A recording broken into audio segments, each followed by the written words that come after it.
Welcome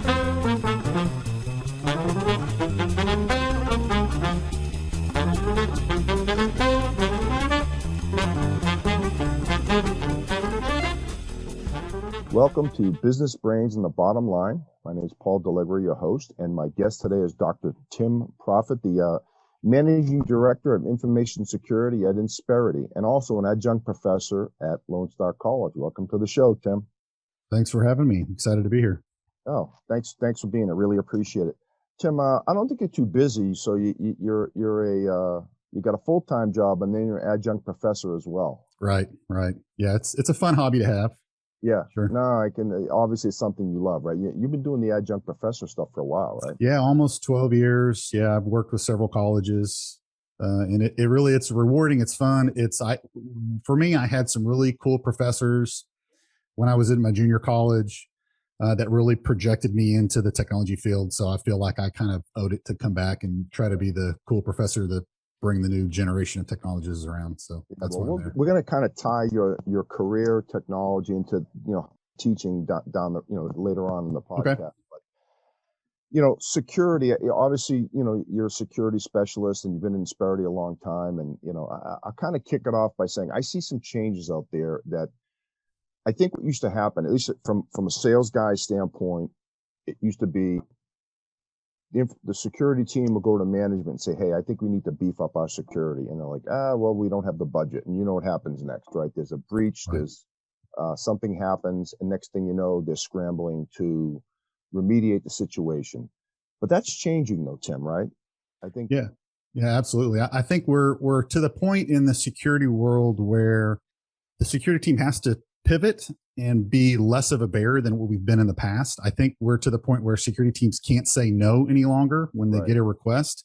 I think it's too easy, and this is going to sound like I'm bashing on shadow IT, but it's too easy for shadow IT to exist. So there's too many softwares as a services and technologies that are just easy that departments can pick up and run with, that they will do that if you become a barrier. So I think security really needs to step and say, yes, we're happy to help you achieve this goal, and this is the best way to do that securely. I think that's a complete change than what we've had 10 years ago.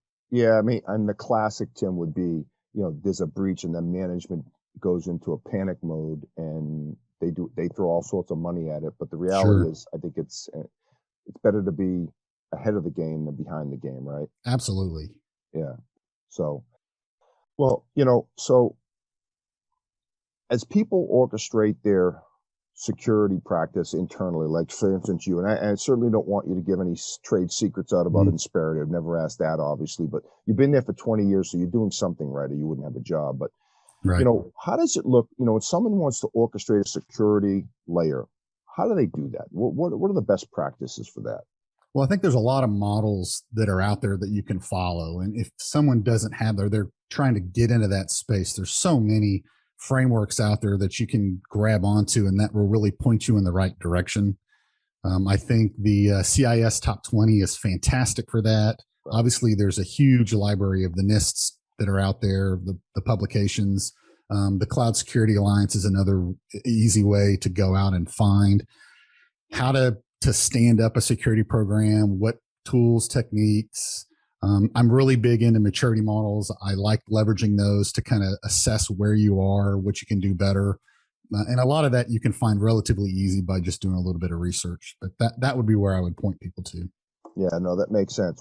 What's your take on having like a SOAR and a SOC and all those types of things? I mean, where do you stand on that? Oh, absolutely. Yeah, I mean, I think if you're a medium to large business, it's almost a necessity. For smaller businesses, I get where it would be harder to fund a SOC. Right. And for the viewers that don't understand what a SOC is, that's your security operations center. Generally, that is a dedicated team to monitoring and responding and triaging and doing the forensics for your organization when there's an incident.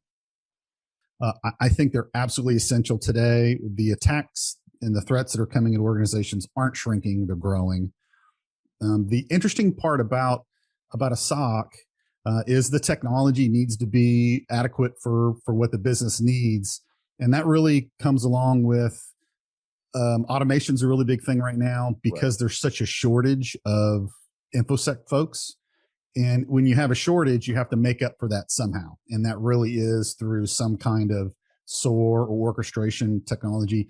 A lot of SIMs are integrating that in there. So you're hearing vendors talk about, hey, my SIM does SOAR, and there's other products that can be bolted on and be SOARs. Right.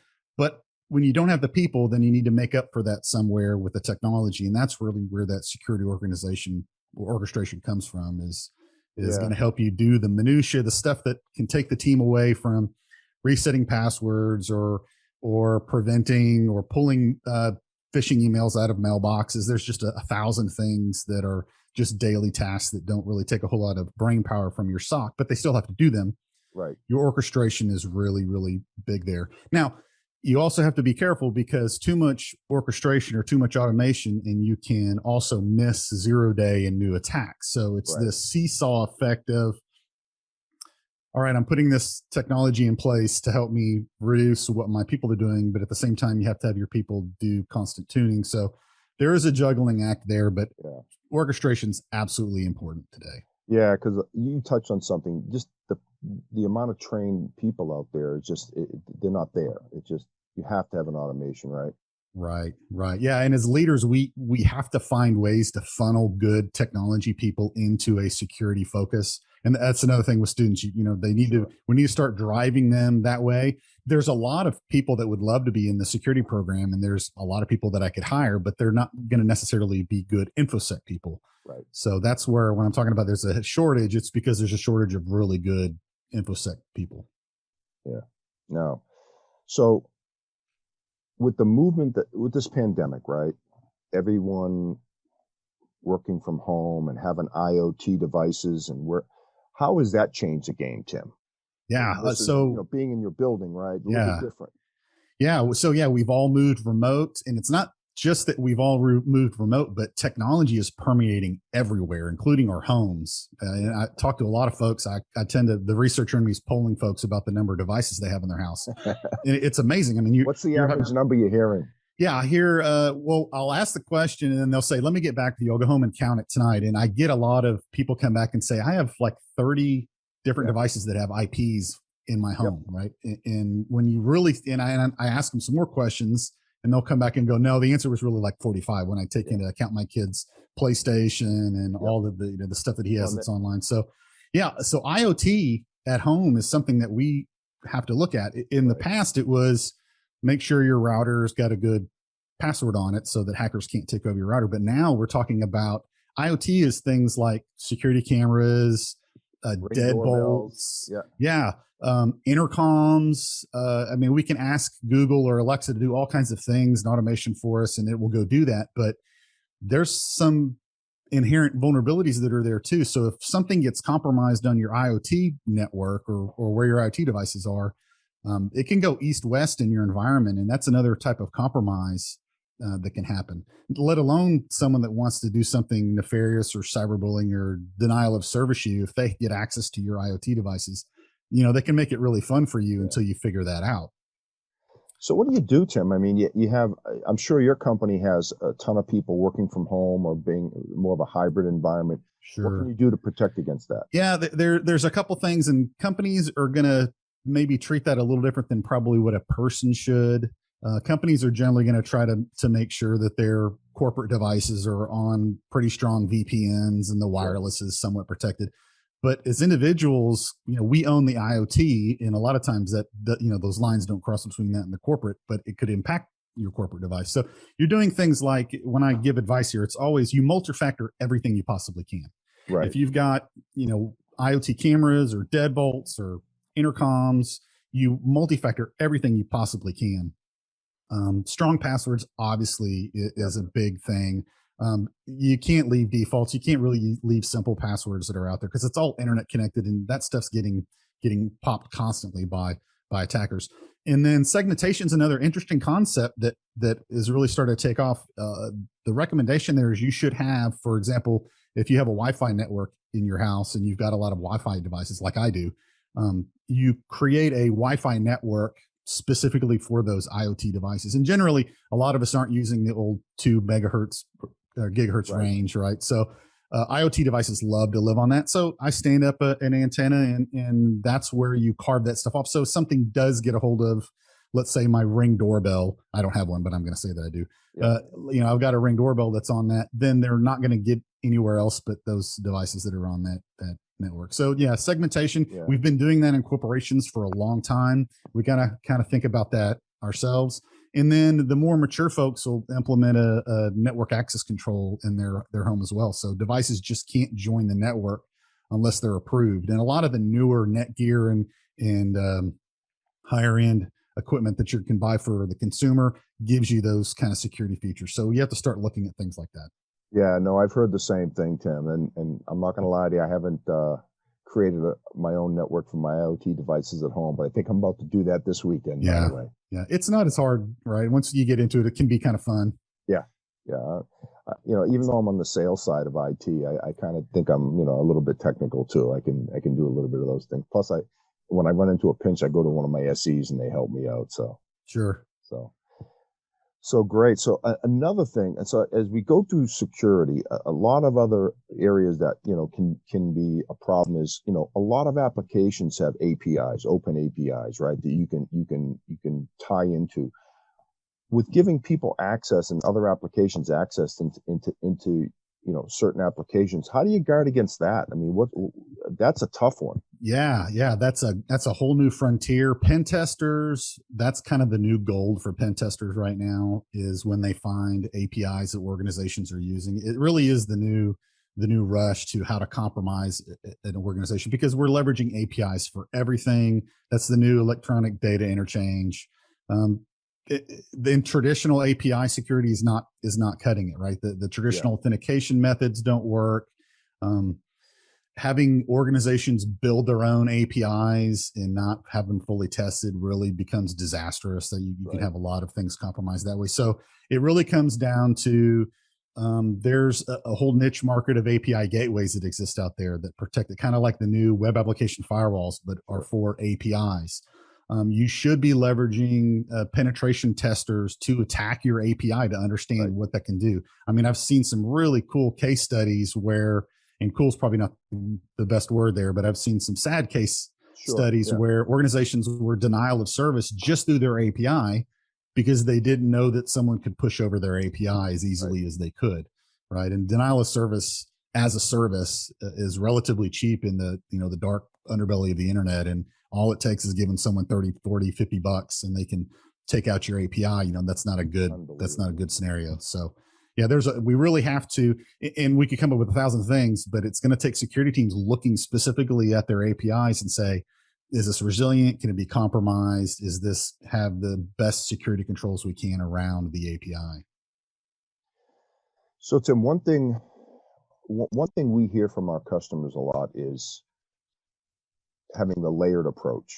I mean, what's your take on that? I mean, and not to name any manufacturers or Mhm. any software companies, but software companies just, oh, we can do all that for you. The reality is, you have to have a layered approach. Is that an accurate statement? Yeah. I always use the term defense in depth. You have to have multiple barriers. And I do personally like multiple products and not Right. necessarily one particular suite. Sure. And for a long time, we fought against the concept of siloed stuff, Right. but it does make sense in some scenarios. So absolutely, I mean, organizations have to have multiple layers, and I see that in companies all the time. In that, there wasn't the first defense that got it, it wasn't the second defense that got it, but it was that third defense in the kill chain Right. that stopped the attack. Right now, the next time the first defense gets it, and Sure. then you've seen it be the very very last defense you have there will stop it. And then when they do, and they will at some point, something will make it through all the defenses. That's where your SOC has to take over and remediate. But at that point, it ought to be really loud and noisy, or it ought to be something that you're looking for. So defense in depth is vital. So it sounds like, Tim, if you have a layered approach, and your company's big enough to have a SOC or a SOAR or a both in some cases, it seems to be the common remedy to kind of have a good security practice. Is that my understanding Absolutely. that Yeah, correctly? that's definitely some things that I would have on my list. Yeah, and obviously, one thing I will say about the security space right now, being on the sales side, it's a pretty crowded space right now. Sure. I Yeah, mean, you've got a lot of vendors touting a lot of things, and some of them can do them, and some of yep, them do them well. Some of them can do some of it and some of it poorly. So that really comes down to Yeah, having an organization like your organization that can step in and help companies understand which is the right product for right, what they're trying to. And it really comes down to what defense are we trying to put in place and what makes the most sense. right. Yeah, and where it gets confusing to the customers, there's overlap, right? So a customer Hmm. will do, say, maybe email protection and maybe DLP or something like that, and then one of the other vendors does something similar, and it's hard to make a decision sometimes. But thank the Lord, like you said, you have Sure. companies like ours that Yeah. we have security folks that can help the customer navigate that. Yeah, you have to have some overlap. I think that is important because you're Yeah, going to find, and it's a cat and mouse game between the attackers and the defenders, where the attackers will find a way through a particular product. And that's where you hope your overlap catches yeah. that from the other product. I've often said these software solutions are only as good as the algorithms running in the background, right? I mean, Yeah, just a lot of truth in that. yeah, and they're updated daily. Just they have to Sure. be, you know. So, well, Tim, I want to pivot into your education. Yeah, you're teaching right now because Hmm. before this we talked about there was such a shortage in infosec. Touch on that a little bit and what you think, and more importantly, like what you think the future is for that for these kids, Right. Right. right? Yeah. So in history, if we look back, when you were coming into the IT field, you generally were going to be a network engineer. You're going Right. to be a system administrator, maybe or a developer, right? So you kind of had those areas, and I think it's a lot like engineering 50 years ago, where you only had a couple fields in engineering, mechanical and chemical, and that kind of thing. Now, with the security field and technology in general, there's so many different areas that you can send someone that wants to get into infosec. You can really send them down a path, and they can be very successful. Right. And it's the ones that I'm seeing, and I'm really trying to push students into. When you see their strengths, virtualization is a huge thing that's in the space right now. Right. Like the virtualization, software defined infrastructure really is where the whole world is going. And it really has been for probably the last 15, 20 years, but it's really starting to take off with everybody moving into the cloud, because your AWSs and your Azure and your Google Suites really are just virtualization. Yeah. So if you can understand that, that really is the new system administrator. And there's so many cool things that you can do with virtualization, because it's just, you don't have to care about the hardware any longer. Right. It's all obfuscated from you. The network engineers that I talk to, I'm reminding them, when you go into the cloud, there's no more layer 2 anymore, Right. right? So all that Exactly cool right. stuff that you're learning, getting your CCIE on the Cisco side, you don't carry that over into virtualization. Server administrators can step through a wizard and build VLANs and do Yep. all those cool stuff, with the tagging and all the resilience. So yeah, you got to kind of look at virtualization is a great field. Forensics is a huge field that I think really could see a lot more people jump into it. Technology, again, like I said, is not shrinking; it's growing. It's permeating everywhere in our lives. And even if you go back up to the IoT stuff we were talking about, IoT is that's forensics evidence, right? So I can go in, if there's a crime scene at a house, there's a lot of data in the IoT, right? Yeah. Let alone, traditionally it was, okay, let's grab the workstation and see what happened in the browser or what's in the file system. But there's so much forensic, like drone forensics in capturing video, and you've got all the deep fakes, and that it's just a wealth of digital is Yeah. around us, and forensics has to keep up with that. And you're seeing more and more of that in court cases. That's a big thing. Reverse engineering, I kind of throw that in there as another thing in forensics. Sure. Privacy and compliance is another really big area. Right. Everybody kind of had to reel from the California, the CCPA, the Privacy Act there, and GDPR came about. But there's a lot of different compliances that are getting pushed on us at the federal and the state level as technologists. And so there's a ton of things. You don't have to be a engineer to understand compliance. That's understanding the best practices and how organizations need to apply them. But there's a whole suite of things that can be done just in the privacy space, and that's going to grow. Yeah. Project management is another really interesting one for students. Project management might sound boring. The old traditional waterfall method of Yeah. project management that we've had for thousands of years since they built the pyramids has worked. But with software development, you've got the concept of Agile and Scrum, and it's a specific project methodology for developing and delivering code and solutions faster to your client. So if you're someone that's technically savvy, but you don't want to be a developer, but you're a people person, man, project management is going to be fantastic for you. And you can be very successful in project management space. Vulnerability assessment is a whole nother field as well. If you don't want to be compromised and you're an organization, you want to reduce your risk, well, you need to know what threats, like what are your threat vectors, right? So there's a whole world of vulnerability assessment and remediation and how organizations can keep themselves patched and their footprint smaller. And you've probably heard, it's published everywhere, that 70% of the attacks against an organization are thwarted by just having current patches, right? So just take 70% of the attacks off, right? So then you're only having to deal with 30, right? So if you have a good vulnerability management program, you really can reduce the footprint for your organization. So that's a big one. I think threat intelligence is another big emerging space. Understanding the threat intelligence as it applies to the deep web and what's there and what is known about an organization or what can be found out about attacks that are maybe pointed at your organization. So threat intelligence is another big thing that's going to feed traditional InfoSec teams and SOC teams. And then penetration testing is people have been trying to break into websites and computers for a long time, but now with this big shift up into hybrid cloud or cloud proper, you've got penetration testing specifically at cloud sources. So if you're one of those people that likes to understand how things are put together and you like to break things apart and understand how things work, you might be a really good pen tester. And if you focus on cloud, there's a really nice niche field there that's easy to get into if you can study up on it. Tim, how do the cloud providers feel about that? I mean, you trying to pen test into their environments. You're trying to, in essence, trying to hack into their environments, right? Right.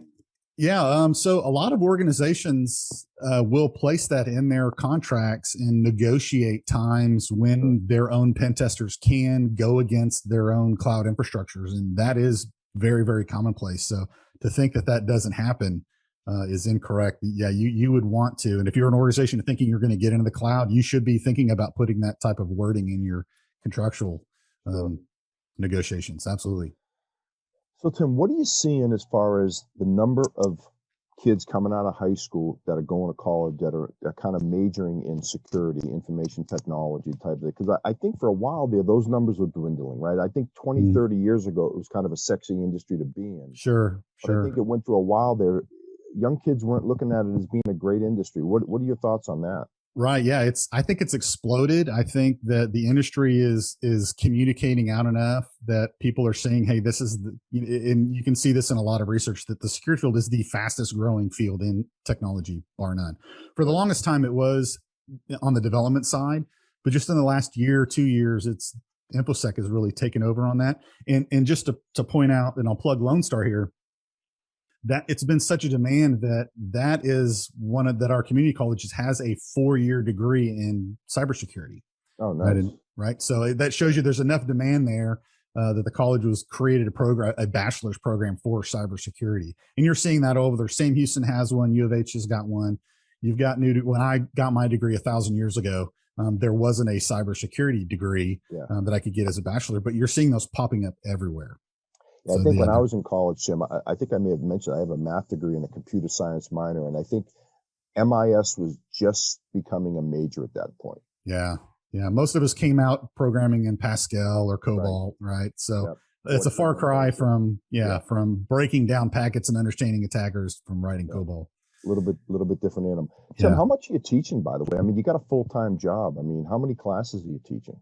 It varies from semester to semester and how many colleges are leveraging me. I'll teach maybe 12 hours. So it's generally 3 or 4 classes a semester.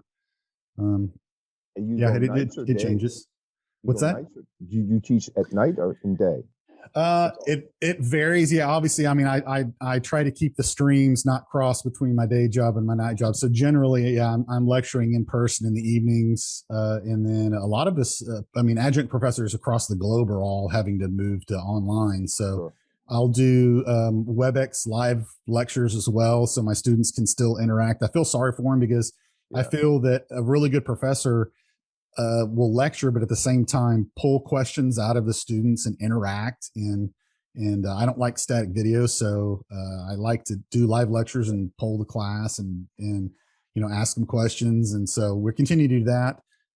Although I still record those so students can get those if they can't make it. And that's a great thing about what's happening right now is you got some students will email me or call me and say, hey, I've got COVID, or I've got a family member that's sick and I'm going to be out for 3 weeks. And I'm like, that's great. We're going to, not that it's great, but we're going to record this and you're going to be able to go back and see all this stuff and catch up. And so it's worked out pretty well. Yeah, that's the one advantage I think to coming out of this is you can go back and in the old days you went to a lecture, and if you just taken good enough notes, you were kind of stuck, and then you had to go scramble. Now you can go back and re-listen to lectures and read it. And great stuff. Yeah, I think the whole virtualization platforms around the Zoom and the WebEx and the Teams, giving educators the ability to do live lectures from anywhere on the planet, and students can be anywhere on the planet and getting to them. That's a big thing. Yeah, I think people are becoming comfortable in front of the camera now. I think before a lot of people were camera shy, but it's so commonplace now that it's just not a big deal anymore. Yeah, absolutely. So well, I think we've touched on a number of different subjects, Sims. Security as it relates to the corporate level, kind of your philosophy on how to build a security practice, and you shared with some good thoughts on the education piece of it and how popular that is. Any other pearls of wisdoms for either your students or folks out there that are thinking about upgrading their security? Yeah, I would say don't be afraid. Failure is the greatest teacher. So don't be afraid that you're going to fail. I would say go for it. It's a great field. There can be a lot of money made at it. There can be a lot of fun with your job. I tell a lot of folks that if you want to come to work and not know what you're going to do every day, InfoSec is a great field. Forensics you just don't know what you're going to do every day. It's new. It's exciting. It's a great field to get into. It's very rewarding. You're going to meet a lot of great people, and it's probably one of the most diverse fields that there is. Right. So there's hardly any barriers in there. It's just knowledge. Right. And that's relatively easy to get nowadays. Yeah, I tell people if you're going to do anything in technology right now, security is probably one of the best, and anything cloud related, right? Software as a service, everything as a service. Because as you touched on it earlier, hardware. If you're a hardware salesman right now, just pushing boxes, I think you don't have much longer. Yeah. And on the education side, I mean, I know I'm a college professor, but there is a tremendous amount of free education material that Microsoft does a fantastic job of their Azure classes that don't cost you a thing. AWS has got a tremendous amount of classes that don't cost you a thing. A lot of the security vendors, Palo Alto has got classes. Splunk, if you're interested in a SIM's, got a great curriculum that doesn't cost you a dime. Cisco as well. Cisco as well. Yeah. VMware on the virtualization front's got a huge amount of labs, hands-on labs that don't cost you anything. So, if you wanted to get into the space, the only thing that's keeping you from doing it is yourself. Right. Yeah. And I think the guys from what I can see, the guys that really excel at it are just craving for information. They're always out there scouring the web, looking for new materials versus if you just get complacent, you're going to fall behind. Yeah. If you're not okay with being a perpetual student, that maybe technology is not the right field for you. But if you do like the constant learning, again, I've been doing this for over 30 years, and it's a constant learning process. It never ends. It probably will never. I'll retire and still trying to be learning stuff when I'm retired. So, just look at the last 10 years, Tim.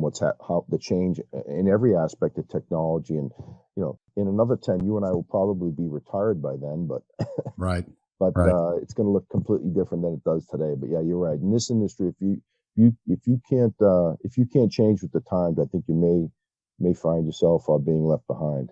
Sure. So, well, cool, Tim. Thanks again for being a guest on my show. I really appreciate it. This was great. Maybe we'll have you. Maybe when a new technology comes out, we'll have you come on again. Yeah, I'd love to. All right. Well, hey, that's a wrap for Business Brains and the Bottom Line. I'm Paul Delegre, your host. Until next time.